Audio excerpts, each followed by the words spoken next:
नमस्कार दोस्तों, स्वागत है एक बार फिर से आपका मेरे यूट्यूब चैनल विदाउट म्यूजिक मंत्रा में। आज होपफुली आपने थंबनेल में देख लिया होगा कि एक बार फिर से मैं आपके साथ शेयर करने वाला हूँ शुक्र महादशा से संबंधित एक और नया एक्सपीरियंस जो हमें भेजा है रघुनाथ विष्ट जी ने वाराणसी से।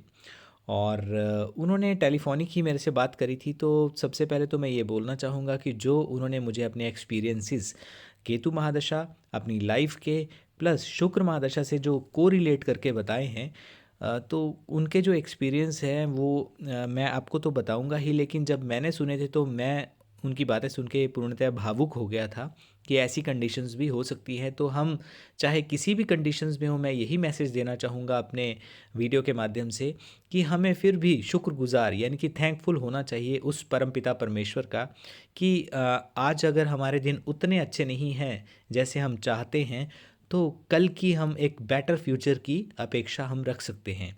वीडियो को शुरू करने से पहले मैं एक चीज़ बोलना चाहूँगा कि आप इस वीडियो को पूरा ज़रूर देखें और चैनल को फर्स्ट टाइम आए हैं तो चैनल को सब्सक्राइब भी ज़रूर करें और वीडियो को फैमिली और फ्रेंड्स के साथ शेयर भी ज़रूर करें।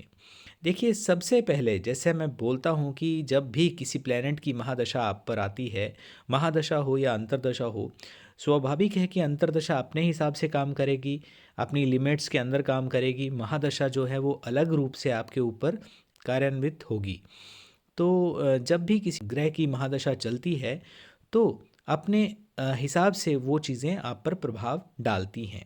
आपने बहुत से ऐसे लोगों को देखा होगा जो हाईली क्वालिफाइड होते हैं, लेकिन उसके बावजूद उनको अपने सरवाइव करना भी बहुत मुश्किल हो जाता है और कंडीशंस ऐसी हो जाती हैं कि उनको अब बिलो द जो उनकी क्वालिफ़िकेशन होती है उससे नीचे जाकर उन्हें कार्य करना पड़ता है।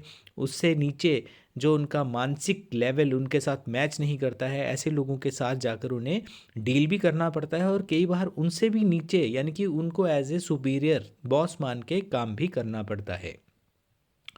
और कई लोग ऐसे होते हैं जिनके पास कोई क्वालिफ़िकेशन नहीं होती, अच्छी एजुकेशन नहीं होती, ना उनका वैसे मेंटल लेवल होता है, लेकिन फिर भी वो अच्छी अर्निंग करते हैं, बेहतरीन सुखों का उपभोग करते हैं अपने जीवन काल में, चाहे वो मन के कैसे भी हों। बहुत से ऐसे लोग होते हैं, ज़्यादा दूर आपको जाने की ज़रूरत नहीं है। यदि आप अपने पास गली मोहल्ले में देखें या अपने ही सगे संबंधी और रिश्तेदारों में देखें, तब भी ऐसे लोग बहुत से होते हैं जिन्हें झूठ फलता है। यानी कि जितना ज़्यादा वो लोग झूठ बोलते हैं उतने ही ज़्यादा राइज़ होते जाते हैं दुनिया में, उतने ही ज़्यादा राइज़ होते जाते हैं जीवन में। दूसरी तरफ कोई ऐसा व्यक्ति भी है जिसको अगर हल्का सा भी उसने अपनी नीड के हिसाब से या जैसे कलयुग का प्रभाव बोलिए या ऐसी कंडीशंस बन जाती हैं कई बार कि उसको झूठ बोलना पड़ गया, तो वही झूठ गले की फांस बन जाएगा ऐसे व्यक्ति के लिए। ऐसी भी कंडीशंस व्यक्तियों के साथ देखी गई हैं। तो आज की जो ये एक्सपीरियंस ये रघुनाथ विष्ट जी ने भेजा है, तो इनका जो इन्होंने बताया है कि इनका एक जो परिवार है उन उसमें माता पिता, एक बहन, तीन भाई हैं। ये सेकंड नंबर पे आते हैं और बहन सबसे छोटी हैं। इनसे एक बड़े भाई हैं और इनसे एक छोटी बहन है। इनसे एक छोटे भाई हैं और बहन सबसे छोटी हैं।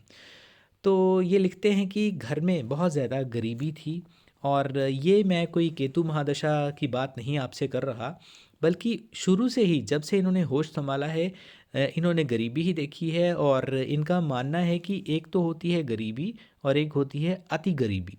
तो अति गरीबी का जो माहौल है वो इन्होंने देखा है। 90 के आसपास ये बॉर्न है और ये बोल रहे हैं कि उस टाइम पे भी हमारी माँ ने हमें आटा घोल के पिलाया हुआ है और जब पिया नहीं जाता था तो उसमें चीनी मिला मिला के भी हमें दी गई है। और ऐसा होता था कि जब थोड़ा सा दोनों चीज़ों का एक्स्ट्रा हो जाता था, क्योंकि जो राशन बहुत ही कम इनके घर में आता था या पैसे खर्च हो जाते थे उसी समय कि उसी दिन कमाई हुई और वैसे ही खर्च हो गया, तो आटा भूनकर उसमें चीनी मिलाकर जो कई जगह पे जैसे प्रसाद का भी वितरण किया जाता है, वो हमारी स्वीट डिश थी। हालांकि पिता इनके आर्मी में थे, लेकिन कुछ व्यक्तिगत उनके ऐसे इश्यूज थे या ऐसे बोलें कि व्यवहार था जिसके कारण उन्हें आर्मी से निकाल दिया गया। और जो माता थी वो बहुत ही वहमी, इन्होंने लिखा है कि काफ़ी वहमी थी और उन्हें यही रहता था कि जो भी घर परिवार में माहौल चल रहा था उसके पीछे कहीं ना कहीं पास पड़ोसियों का एक हाथ था या किए किराए का, यानी कि उनको ज़्यादा विश्वास उस तरफ होता था कि नेगेटिव एनर्जी है हमारे घर में। तो घर का माहौल बिल्कुल भी ठीक नहीं था। आए दिन हमारे घर में तांत्रिक आते थे और मैं यूं कहूँ तो उसमें कोई अतिशयोक्ति नहीं होगी कि भगवान की पूजा कम होती थी और भूत प्रेतों की पूजा हमारे घर में ज़्यादा होती थी। और इन्होंने लिखा है कि गरीबी की इंतहा आप इससे लगा सकते हैं, इतनी ज़्यादा हमारे घर में, बार बार मैं ये इसलिए ज़िक्र कर रहा हूँ, इतनी ज़्यादा गरीबी थी कि हमारी जो साथ वाले जो लोग थे उनको उनके साथ में एक दीवार देने के लिए हमारे पास पैसे नहीं थे कि हम ईंट की दीवार लगाते, तो हमने घास फूस की दीवार खड़ी कर दी थी। और जो हमारा वॉशरूम था वो जूट की बोरी जो होती है उसको बांधकर बनाया गया था। तो बहुत ही दिक्कतों और परेशानियों का सामना उस पीरियड में इनको करना पड़ रहा था। और ये चीज़ें इनिशियल फेज से ही चल रही थी, अभी कोई इनकी केतु की महादशा नहीं आ रही थी। लेकिन ये चीज़ इन्होंने बताई है कि ऐसे ही देखते देखते मेरी टीनेज भी निकल गई और जब केतु की दशा आई तो ये जितनी भी मैंने चीज़ें जो बताई हैं वो सारी चीज़ें यकायक एकदम से बढ़ गई। घर में कलेश होना, माँ का जो वहम बताया, पिता का शराब पीना, नॉन वेज के प्रति आसक्ति, ये चीज़ें सारी बढ़ गई। छोटे भाई का बहुत ज़्यादा बेकार घूमना, बहन की एजुकेशन या बहन के बाकी चीज़ों पे यानी कि बच्चों की तरफ कोई भी ध्यान ना दिया जाना, इस तरह की कंडीशन इन्होंने देखी है। और जो तांत्रिक आते थे तो आप जानते होंगे कि जब भी तांत्रिक आते हैं तो जब उनकी क्रिया संपन्न होती है तो जो भी नेगेटिव फोर्सेस, नेगेटिव एनर्जीज होती हैं उनके लिए कुछ भोग दिया जाता है, जिसमें कुछ जो भी चीज़ें रहती है उसको बलि का नाम दिया जाता है। तो ये लिखते हैं कि उन्होंने जाने कितनी ही बलि छोड़ी होंगी अनजान सुनसान जगहों पे जाकर, जो तांत्रिक क्रियाओं के बाद छोड़नी पड़ती हैं। इसका उल्लेख मैं इसलिए कर रहा हूँ क्योंकि इससे कंसर्न चीज़ें उनके साथ बाद में हुई भी हैं। इसके अलावा लिखते हैं कि इस पीरियड तक मुझे एस्ट्रोलॉजी का ए भी पता नहीं था और कुंडली जहाँ पे हमारी रखी थी वो लोहे का एक बक्सा था और वहाँ पे दीमक तक भी लग गया था।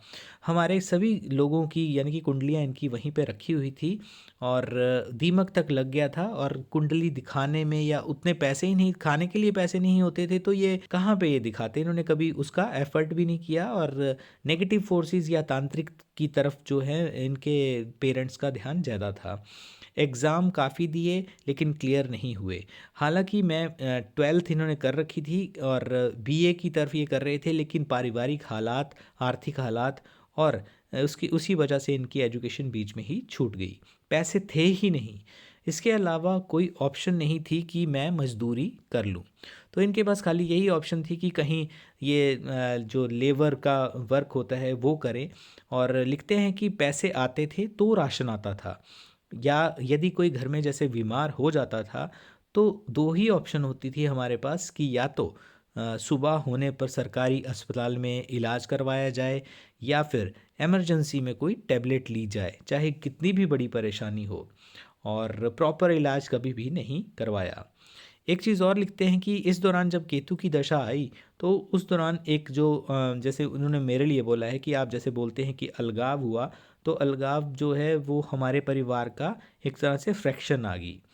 माँ, बहन और छोटा भाई और मैं स्वयं, ये कहीं दूर जाकर रहने लगे और बड़े भाई और पिता जो हैं उनसे ये अलग हो गए। बहरहाल केतु की महादशा के दौरान ही इनके पिताजी की मृत्यु भी हो गई और भाई जो है वो मानसिक रोगी के तौर पर तब्दील हो गए।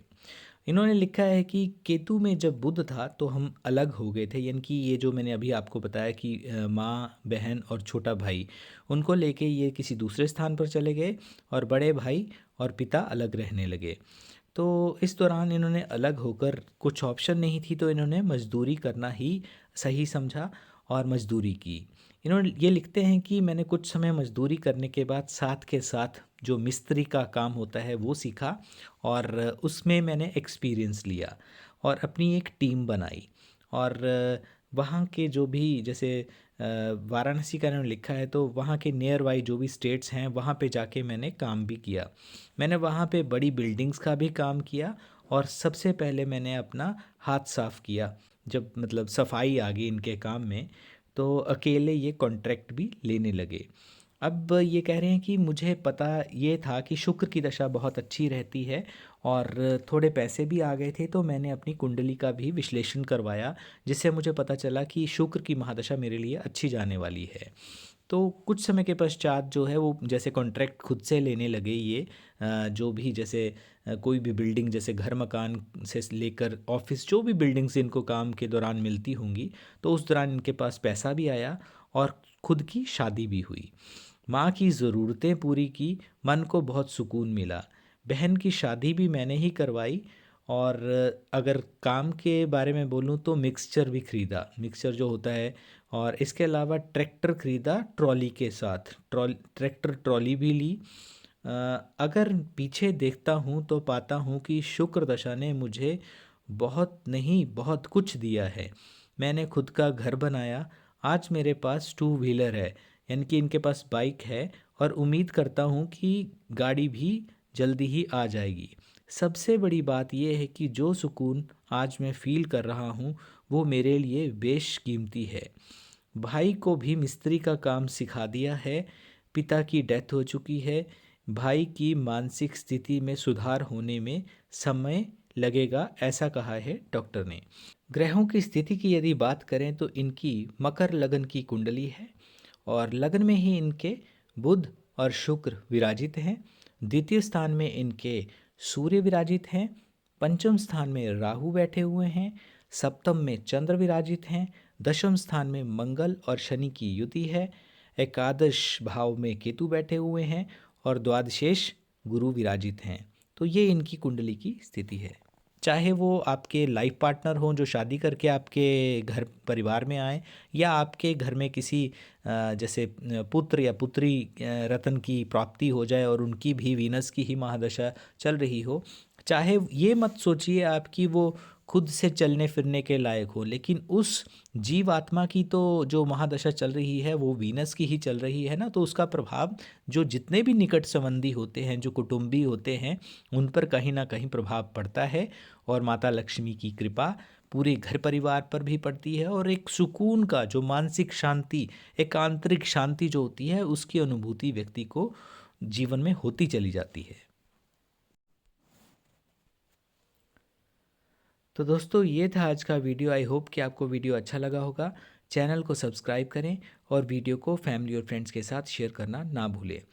और सभी जीवों के लिए मददगार बने, चाहे श्वान हो, गाय माता हो या पक्षी हों, उनके लिए हेल्पफुल रहें, उनकी सेवा करते रहें। और जीवन में शुक्र हो या कोई भी प्लेनेट हो, वो आपके लिए भी फेवरेबल रिजल्ट्स ही लेकर आएंगे। धन्यवाद। Thank you.